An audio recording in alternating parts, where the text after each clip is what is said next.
నమస్కారం.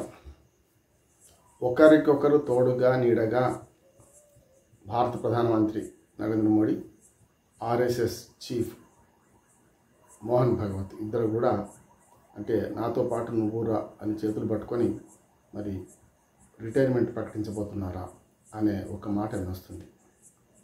ఇటీవలనే పోయిన మార్చిలో మా ప్రధానమంత్రి మోడీ తన ఆర్ఎస్ఎస్ కార్యాలయం ఏదైతుందో నాగపూర్లో, మొత్తం నాగపూర్ అంటే ఒక రకంగా భారతదేశానికి బోర్డు లాంటిది, మరి అక్కడికి నాభి లాంటిది, మరి అక్కడ ఆర్ఎస్ఎస్ కార్యాలయం ఉంది, ప్రధాన కార్యాలయం దేశవ్యాప్తంగా దాన్ని సందర్శించడం.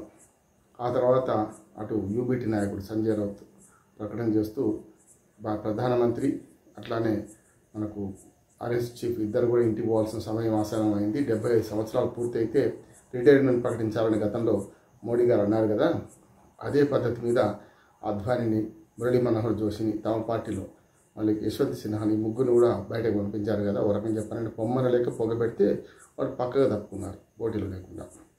అట్లాంటప్పుడు మీ ఇద్దరు వంతు వచ్చింది, ఒకరినొకరు దెప్పి పొడుచుకుంటున్నారు కదా, వెళ్ళండి అని చెప్పి జయరాం రమేష్ కాంగ్రెస్ నాయకుడు, మిగతా కాంగ్రెస్ నాయకుడు ఎత్తిపడుస్తున్నారు. అసలు రిటైర్మెంట్ సంగతి ఏంటి అని ఒకసారి మాట్లాడుకుందాం. బీజేపీలో 75 ఏళ్ళు దాటితే ఆల్మోస్ట్ రిటైర్ కావాలి, రాజకీయాల్లో ఉండొద్దు, క్రియాశీల రాజకీయాల్లో ఉండొద్దు అని ఒక పద్ధతి రాజ్యాంగాలు బీజేపీ పార్టీ రాజ్యాంగంలో ఎక్కడ రాసుకోలే. కానీ ఒక మాట అంటూ వస్తారు, దాని ప్రకారమే చాలామంది సీనియర్ నాయకులను దూరం పెట్టారు.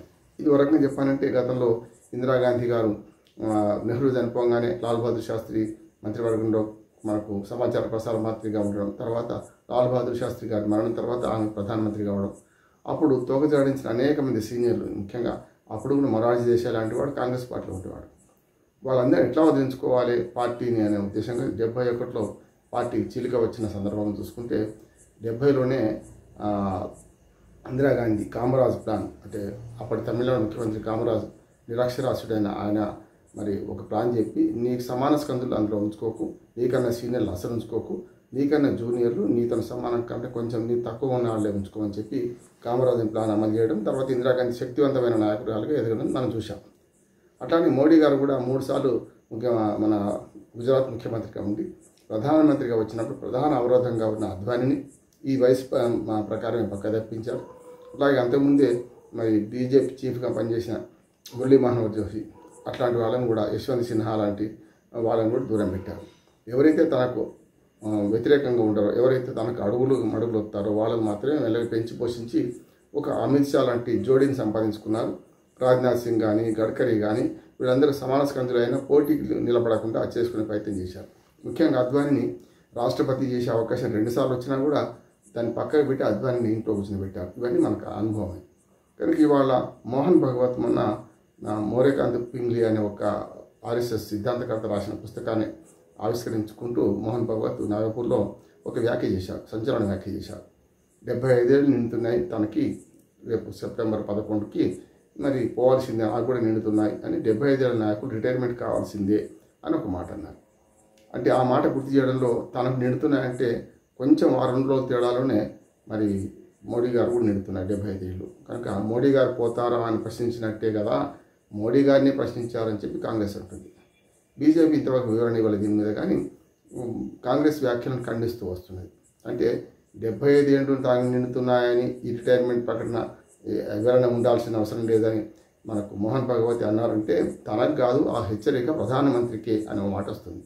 ప్రధానమంత్రి నీవు నేర్పిన విద్య నీరాజాక్ష అని మరి ప్రధానమంత్రిని వరకు చెప్పానంటే మోహన్ భగవత్ ప్రశ్నిస్తున్నట్టు. ఎప్పుడు కూడా ఆర్ఎస్ఎస్ ఒక పార్టీ కొమ్ముగాస్తున్నా, బీజేపీకి అనుకూలంగా ఉన్నా కొన్నిసార్లు ఎమర్జెన్సీ పీరియడ్లో ఇందిరాగాంధీ లాంటి దానికి మద్దతు ఇచ్చిన సందర్భాలు చూసాం. పార్టీకి కాకుండా పార్టీ సిద్ధాంతం పక్కన పెట్టి చేసిన సందర్భాలు చూసాం. కనుక ఆర్ఎస్ఎస్ అప్పుడప్పుడు ఈ ఖచ్చితంగా బీజేపీకి కట్టుబడాలని లేకుండా స్వతంత్ర భావాలు వ్యక్తం చేస్తున్న ఒక స్వచ్ఛంద సంస్థ. సరే, వెనుక ఆర్ఎస్ఎస్ లేకుండా ఏం లేదని ప్రధానమంత్రి మోడీతో సహా చాలా రాష్ట్రాల ముఖ్యమంత్రులను మన ఆర్ఎస్ఎస్ నియంత్రిస్తుందని, మంత్రులు ఎవరు ఉండాలి, ముఖ్యమంత్రులు ఎవరు ఉండాలి, ఆఖరికి పార్టీ అధ్యక్షులు ఎవరు ఉండాలి బీజేపీ పార్టీకి, ఇవన్నీ నిర్ణయించేది వాళ్ళే అని ఒక మాట వస్తుంది. ఇటీవల ఆంధ్రప్రదేశ్ తెలంగాణ పార్టీ అధ్యక్షులు ప్రకటించినప్పుడు, బీజేపీ పార్టీ అధ్యక్షులు ప్రకటించినప్పుడు ఆర్ఎస్ఎస్ మనుషులే ఎంపికయ్యారు అనే మాట కూడా వస్తుంది. కనుక కట్టర్ బీజేపీ, కట్టర్ ఆర్ఎస్ఎస్ కార్యకర్తలు కలిసిన వాళ్ళకి అవకాశాలు వస్తాయి.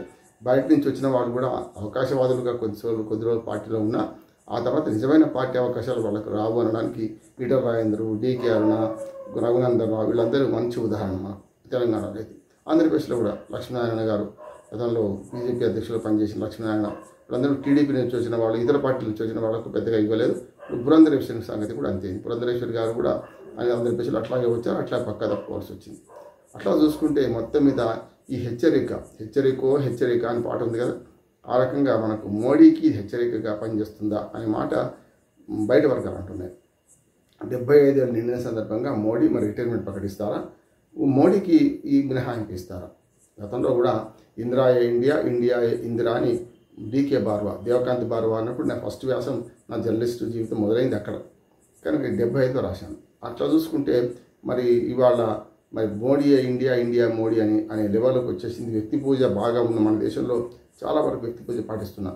ఉదాహరణకు ఇవాళ మోడీ గ్యారంటీని మోడీ తనకు తాను కాలు మొక్కుకొని తానే దీర్ఘాయుష్మన్ భావం అనుకునే పరిస్థితి వచ్చింది. దానివల్ల ఏ నష్టం జరిగింది చూసాం.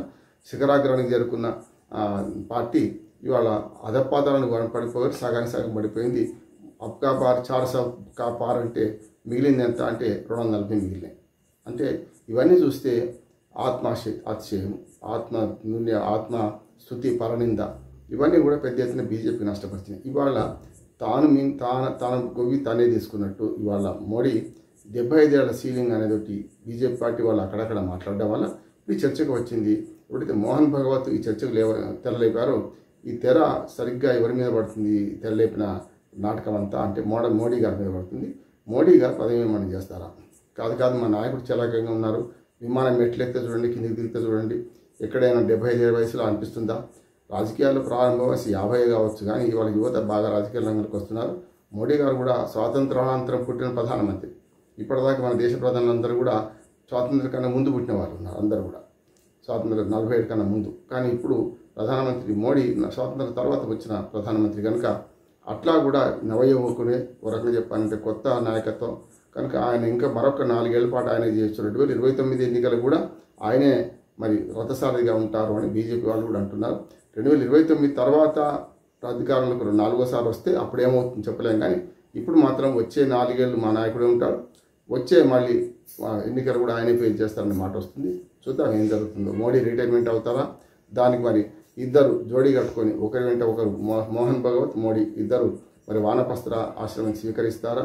చూడాలి. ఎందుకంటే అదొక మహాప్రస్థానం అవుతుంది. ఇద్దరు కనుక ఒక రకంగా చెప్పాలంటే మేము రాజకీయ సన్యాసం పుచ్చుకుంటున్నాం, క్రియాశీల రాజకీయాల్లో ఉండమని ప్రకటిస్తే ఇది ఒక పెద్ద సంచలనం వార్త అవుతుంది. కాదు నవ్విపోదురు గారు నాకే సిగ్గు అని నేను చెప్పింది నాకెందుకు వర్తిస్తుందని అయ్యగారు ఉల్లిగడ్డ సామెత పాటిస్తారా? చూద్దాం ఏం జరుగుతుందో. 75 సంవత్సరాలు ఈ సెప్టెంబర్తో పూర్తయిన మోహన్ భగవత్, అట్లాగే వీళ్ళిద్దరు కూడా ఏం చేస్తారో చూద్దాం. నమస్కారం.